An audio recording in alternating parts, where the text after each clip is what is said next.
sir, mga Huawei. Yes, sir, Huawei. Boss, may available kayo dito ngayon yung trending na sa social media ng bago yung laptop? Yung ano ba, yung manipis lang, tapos magaan siya. Alin yun? Alin yung boss? Sakto, ito pakita ko. Ito yung pinakabago natin ngayon, yung MateBook X Pro. Alam mo kagandahan nito, ito si Huawei MateBook X Pro is naka 980 grams lang. So ang kagandahan dito, kaya ko siyang buhatin ng 2 daliri. Ganun lang siya kagaan. Sobrang gaan niya, kahit nga itapo ko doon, kaya, di ba? Sobrang gaan, sobrang lightweight nito. At isa pa, ang pinakamaganda nito, siya na laptop na naka-flexible OLED display.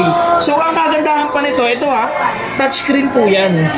Ayan So, makikita ka, laptop na touchscreen. Hindi lang yun, naka-OLED display na rin siya, and then napakalinaw niya kasi ito ay naka 1,000 nits na. So, ayan Kita-kita mo, napakaganda ng design niya. Hindi lang yun. Ito ay gawa siya sa aluminum body, pero strong siya. Kumbaga, matibay siya kahit aluminum body yung kanyang materials. Hindi lang yun. Ito, pakita ko pa sa'yo. Ayan Isa pa sa kagandahan niyan, siya ay naka Intel Core Ultra 9 processor. So, panalong-panalo siya sa performance. So, kahit saan mo gamitin, pwede ito. Ayan Diba? Sobrang lightweight. Hindi lang yan. Naka na rin siya. Naka 360 stable signal na. Kaya pagdating sa signal connectivity, the best ang Huawei MateBook X Pro dyan. Kaya ano pang iniintay mo?